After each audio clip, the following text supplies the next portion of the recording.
Hello students, जिस तरह आप सभी जानते हो कि मैंने क्लास +2 का ठीक है चैप्टर डिटर्मिनेंट उसकी एक्सरसाइज जी पार्ट 11D में भी की थी और आज 12D में भी जी एक्सरसाइज की ही कुछ एग्जाम्पल करेंगे। इन एग्जाम्पल में मोस्टली स्टूडेंट्स को प्रॉब्लम आती है बेटा, वो एग्जाम्पल आज करेंगे हम, ठीक है। और इसके साथ आप भी जितनी प्रैक्टिस करोगे आपको अपनी प्रॉब्लम उतनी ही ज्यादा क्लियर हो जाएगी बेटा। आप खुद करोगे तब ज्यादा क्लियर होगी। फिर भी कोई दिक्कत है तो आप सभी को पता ही है कि इस कॉन्टेक्ट नंबर पर मेरे को कॉल कर जब मैसेज करके आप अपनी प्रॉब्लम सॉल्व करवा सकते हो। शुरू करते हैं बेटा। फर्स्ट एग्जांपल, ठीक है। क्या फाइंड करना है, हमें काउंट करना है बेटा ए बी की पावर इनवर्स। पहले प्रोडक्ट करनी है दोनों की, फिर उसका इनवर्स। इफ ए गिवन है एंड बी का इनवर्स गिवन है, बी का इनवर्स।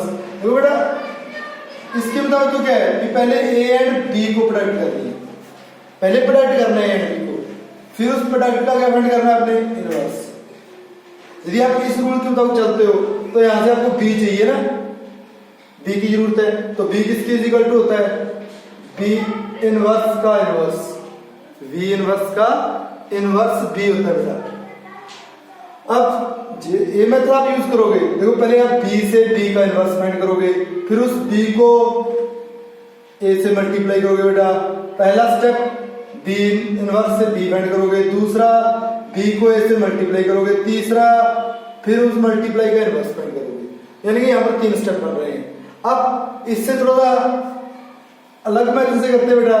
जैसे आप सभी आइडेंटिटी आती है, हमने की आइडेंटिटी कि ए बी की प्रोडक्ट का जो इनवर्स है वो इज इक्वल टू होता है B inverse into A inverse. उसमें 3 स्टेप यूज हो रहे हैं। अब इसमें देखिए, अब आपको ए पता है तो आप पहले क्या फाइंड करो, ए का इनवर्स फाइंड कर लो।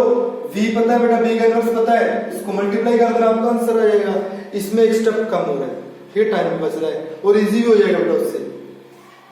चलो करते हैं शुरू। पहले यानी कि पहले हम ए का इनवर्स फाइंड करेंगे। क्या फाइंड करेंगे हम? ए का इनवर्स बेटा। अब ए का इनवर्स फाइंड करने के लिए पहले ए को डिटरमिनेंट चेंज करेंगे, तो ए डेट 5 2 1 0 3 2 मैट्रिक्स से डिटरमिनेंट बन गया। एक्सपेंड कर दोगे 5 से, 3 माइनस 4 माइनस 1 प्लस माइनस 0 बेटा प्लस 4, ठीक है, 4 minus 3 1 minus 5 plus 4 minus 1 not is equal to 0। यदि नॉट इज इक्वल टू 0 तो इनवर्स क्या कर रहा है, एग्जिस्ट कर रहा है। इसके बाद आप फाइंड करोगे कोफैक्टर ना, सभी 9 के 9 एलिमेंट के कोफैक्टर फाइंड करोगे। तो फर्स्ट का कोफैक्टर 5 का a11, तो बेटा इसे डिट कर दोगे, दोनों को क्रॉस कर दोगे। 3 माइनस 4 माइनस 1 और इवन है, साइन चेंज नहीं होगा। इन दोनों का सम प्लस है 1 1 1 1 2 1 प्लस 1 2 0 0 कोफैक्टर निकालोगे ना सेकंड नंबर का, इसका कोफैक्टर इसको डिट कर दो, डिट कर दो बेटा। 2 माइनस 2 0 याद है, ठीक है, साइन भी चेंज होना था बट 0 पॉजिटिव नेगेटिव 0 होती है। 4 का कोफैक्टर बेटा a13 का 4 माइनस 3 4 माइनस 3 4 माइनस 3 बेटा 1 आ जाएगा। ओके, और इसके आगे साइन प्लस का ही आएगा ना, कोई साइन चेंज नहीं होगा क्योंकि इन दोनों का सम इवन है। 2 का कोफैक्टर फाइंड करते हैं। चलो 0 माइनस 8 0 माइनस 8 माइनस 8 आ गया, बट इन दोनों का सम ऑड है बेटा, ऑड है तो साइन चेंज होगा, पॉजिटिव 8 हो जाएगा। 2 2 का फैक्टर 5 माइनस 4 1 आ जाएगा, साइन चेंज नहीं होगा, इवन है। 2 प्लस 2 4, ठीक है। 2 का फैक्टर लेंगे 2 3 का 10 माइनस 0 10 माइनस 0 बेटा 10 पॉजिटिव आना था, बट इन दोनों का सम ऑड है 2 प्लस 3, तो इसका साइन चेंज होगा। को फैक्टर में ये माइंड में रखना, ठीक है, यानी कि एक का साइन चेंज नहीं होगा, दूसरे का होगा, फिर नहीं होगा, फिर होगा step by plus minus plus minus plus minus चलो गया। इसके बाद बेटा 1 का कोफैक्टर 3 1 का 0 माइनस 12, 2 का कोफैक्टर बेटा 10 माइनस 8 10 माइनस 8 2 आना था, बट फिर इन दोनों का सम ऑड है, साइन चेंज हो जाएगा, माइनस 2 आ जाएगा। इसके बाद 3 3 का कोफैक्टर 15 माइनस 0 15 आ जाएगा। और ज्वाइंट फाइंड कर रहा है, ज्वाइंट किसके इक्वल टू होता है, कोफैक्टर मैट्रिक्स बनाओ और उसका ट्रांसपोज कर दो ना, कोफैक्टर मैट्रिक्स। तो कितना आ जाएगा, पहले -1 0 1, ठीक है, पहली रो के कोफैक्टर, सेकंड रो के कोफैक्टर, थर्ड रो के कोफैक्टर, उसका ट्रांसपोज कीजिए, रो को कॉलम बना दोगे। रो को क्या बना दोगे, कॉलम। बेटा ये डिजॉइंट ए आ गया। फाइंड करना है ए इनवर्स, क्या फाइंड करना है, A inverse. A inverse is equal to 1/8 into disjoint of A. 1/8 कितना है, -1, 1/-1 इनटू डिजॉइंट ए, ठीक है, साथ में मल्टीप्लाई में 1/-1 बेटा 1/-1 आ गया।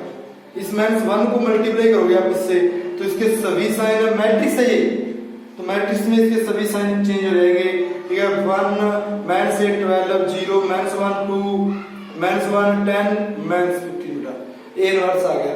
अब हमें फाइंड करना है ए बी की प्रोडक्ट का इनवर्स, वो किसके is equal to B inverse पहले लिखा जाएगा, तो ए बी की प्रोडक्ट का inverse is equal to B inverse. B inverse given है मेरे को कितना, 1 2 3 1 4 3 बेटा 1 3 4, B inverse into A inverse.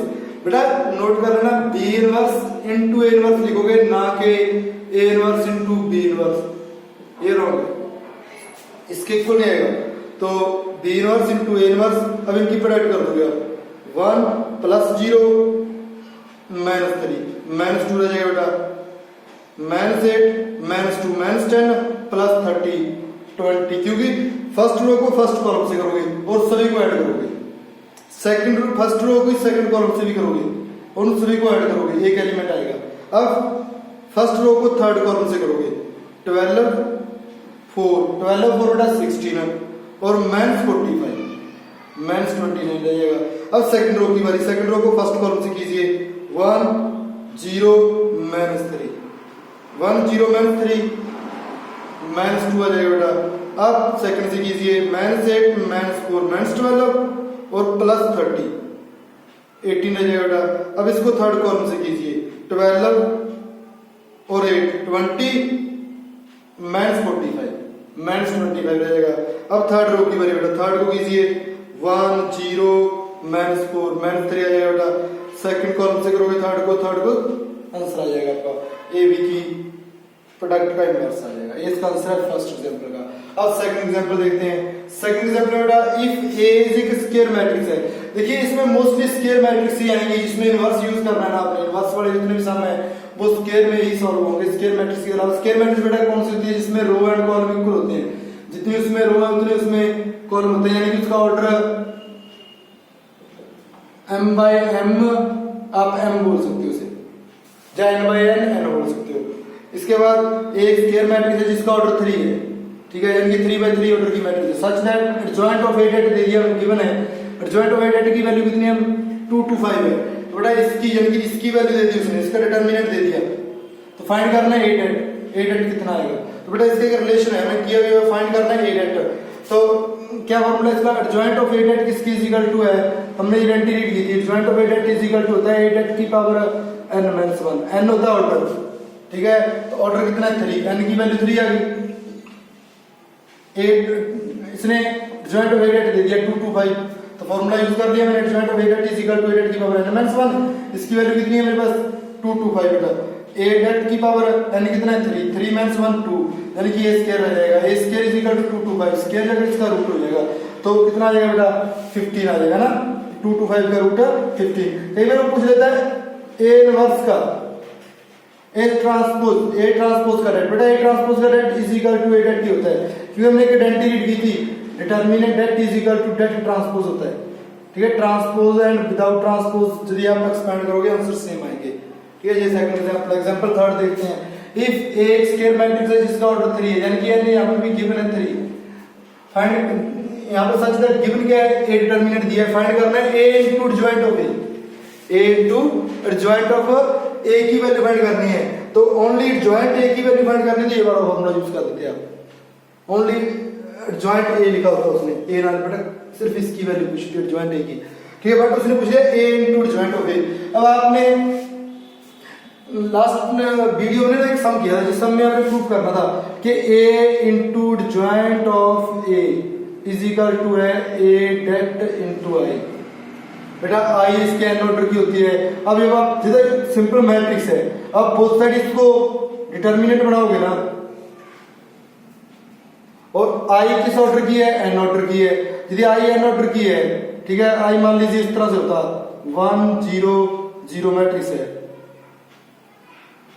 0 1 0 0 0 1, और ए डेट को मल्टीप्लाई करोगे तो ए डेट बेटा हर एक रो में चला जाएगा ना, तो आंसर में यहाँ पर भी ए डेट आ जाएगा, ए डेट। ठीक है, फर्स्ट फिर इसे डिटर्मिनेंट बनाओगे, अब ये तो मैट्रिक्स है, अब इसे आप डिटर्मिनेंट में चेंज करोगे, डेट बनाओगे तो फर्स्ट रो में से ए डेट कॉमन आ जाएगा, सेकंड रो में से ए डेट कॉमन, थर्ड में से ए की क्यूब हो जाएगी। ठीक है, तो यानी कि इसकी इज इक्वल टू हो जाता है फिर से ए की पावर एन की डेट, यदि डेट लग जाएगा तो बेटा फिर इज इक्वल टू हो जाता है adjoint A into adjoint of A det is equal to A det की पावर एन हो जाता है। ठीक है, तो ये वाला फॉर्मूला बनाते हैं यहाँ पर। अब A into adjoint of A det की पावर एन, तो बेटा इसकी वैल्यू फाइंड करनी है, ए की वैल्यू पता है, एन कितनी है 3 है, तो 5 की पावर 3 हो जाएगी, 125 इसका आंसर आ जाएगा। If A is non singular matrix, एक नॉन सिंगुलर है मीनिंग जीरो नहीं है डिटरमिनेंट, इसका ए इनवर्स एग्जिस्ट है बेटा, such that A square plus A plus minus I is equal to 0 है। What is the A inverse, आपको A inverse find करना है बेटा। कभी भी आपको इक्वेशन यूज करके इनवर्स निकालना हो, इक्वेशन, ये इक्वेशन है, इक्वेशन दी हुई है हमें, इक्वेशन यूज करके इनवर्स निकालना है, तो सबसे पहले जिस बेटा इक्वेशन में एक ऐसी स्टेटमेंट होगी जिसमें ए मल्टीप्लाई नहीं होगा, आइडेंटिटी मैट्रिक्स होगी, आइडेंटिटी आई, यूनिटी मैट्रिक्स। ठीक है, तो बेटा यूनिटी मैट्रिक्स है मेरे पास आई, तो उसको आप दूसरी साइड कर दोगे और ए बड़े टर्म में सिर्फ एक साइड कर दोगे, जैसे इस तरह से अब ये गिवन था मेरे को, ए आई इधर माइनस साइड उस साइड प्लस का होएगा। अब इन दोनों में से एक कॉमन करोगे ना, एक कॉमन है, अब बेटा इसके साथ में आई है, यूनिटी मैट्रिक्स 1 रहेगा, मैट्रिक्स कॉमन करोगे तो आई ही बचेगा, 1 नहीं लिखोगे आप, इसे आई लिखोगे, तो मैंने ए कॉमन किया था, यहाँ पे ए प्लस आई आ गया। अब चाहे तो आप सोच लीजिए ए तो मल्टीप्लाई तो डिवाइड में चला जाएगा, आई बाई ए इनवर्स होता है, फिर ए इनवर्स की वैल्यू ये आएगी। जब क्या करोगे, बोथ साइड ए इनवर्स से मल्टीप्लाई करोगे, तो देखिए बेटा मैंने इसको ना इसकी राइट हैंड साइड, इसकी right hand side A inverse से मल्टीप्लाई करोगे तो आई को भी उसकी राइट हैंड साइड से मल्टीप्लाई होगी ए इनवर्स से, तो मैंने बोथ साइड ए इनवर्स से मल्टीप्लाई कर दिया, इसकी भी राइट हैंड साइड है और इसकी भी राइट हैंड साइड है, तो बेटा ए इनवर्स इनटू ए आई होता है, किसी भी को खुद के इनवर्स से मल्टीप्लाई करो तो आई आ जाएगा, तो ये आई आ जाएगी इनटू में प्लस आई आ गया, और किसी भी नंबर को आई से मल्टीप्लाई करोगे नंबर खुद आ जाएगा, 1 से मल्टीप्लाई करोगे तो बेटा खुद नंबर ही आएगा, इसके इक्वल टू आ जाएगा। अब आई को मल्टीप्लाई इस नंबर से करोगे ये नंबर खुद आंसर आ जाएगा ए प्लस आई, तो ए इनवर्स की वैल्यू कितनी आ गई, ए प्लस आई। फाइंड करना है इनवर्स ऑफ द मैट्रिक्स, इस मैट्रिक्स का आपने इनवर्स फाइंड करना है बेटा, और इस फाइंड बाद में क्या फाइंड करना है, अपने पी की वैल्यू फाइंड करने, यदि वो इस कंडीशन को सेटिस्फाई करेगा, किसको, P इनटू, ठीक है, एक मैट्रिक्स दिया बेटा इज इक्वल टू एक मैट्रिक्स आ रहा है आंसर। अब इसमें आप क्या करोगे, सबसे पहले आपको फाइंड करना है इसका इनवर्स, मैंने इसे लेट कर दिया A, इसको मैंने क्या लेट कर लिया A, थोड़ा ये A की वैल्यू है। अब इनवर्स 2/2 ऑर्डर का इनवर्स तो इजी आ जाएगा, चाहे इस मेथड से निकालना है इनवर्स बेटा, कोफैक्टर निकालकर, पर 2/2 ऑर्डर का इनवर्स इजी है, इन दोनों को तो इंटरचेंज करते हैं 2/2 में, बट ये दोनों -3 इंटरचेंज करोगे तब भी -3 रहेंगे, और इन दोनों के साइन चेंज कर देते हैं ना, -2 हो जाएगा -5 हो जाएगा, और 1 के ओवर में एंड 1 के ओवर बेटा इस डिटरमिनेंट एक्सपेंड कर 9 -10 -1 1 ओवर -1 -1 आ जाएगा, -1 को मल्टीप्लाई करोगे थोड़ा ये इनवर्स आ गया। अब ये देखिए ये वाला स्टेटमेंट है P के साथ में मल्टीप्लाई में है, ये वही स्टेटमेंट है जिसका मैंने इनवर्स निकाला है, उसको मैंने क्या किया है A, थोड़ा ये बन जाएगा P into A is equal to matrix दी हुई है, P into A is equal to matrix है। ठीक है, अब आपने P की वैल्यू फाइंड करनी है, तो P के लेफ्ट हैंड साइड में A है बेटा, P के लेफ्ट हैंड साइड में A है ना, तो इसको मैंने I बनाना है, ये उस साइड अगर इनवर्स बनेगा लेफ्ट हैंड साइड में, यदि यहाँ से आप A को हटाओगे तो इस साइड अगर वो A inverse left hand side में बनेगा ना कि राइट हैंड साइड में, ये रॉन्ग है बेटा, इस साइड नहीं बन सकता, लेफ्ट हैंड साइड से जाएगा तो लेफ्ट हैंड साइड में इनवर्स बनेगा, राइट हैंड साइड से जाएगा तो राइट हैंड साइड में इनवर्स बनेगा, तो मैंने इसको इसकी लेफ्ट हैंड साइड में भी इनवर्स से मल्टीप्लाई कर दिया और इस साइड भी इनवर्स से मल्टीप्लाई, चाहे इस तरह से कर लीजिए, अब ये आई बन जाएगा ना, P इनटू आई हो गया, इनटू में A इनवर्स आपने फाइंड किया बेटा, उसकी वैल्यू फिल कर दी, अब P इनटू आई तो P आ जाएगा, इन दोनों में प्रोडक्ट कर दो आप, 3 + 10 2 + 6, ठीक है, सेकंड रो को 3 - 5 6 - 3 प्लस माइनस कर दो तो P की वैल्यू कितनी आ जाएगी, 13811, ये P की वैल्यू है।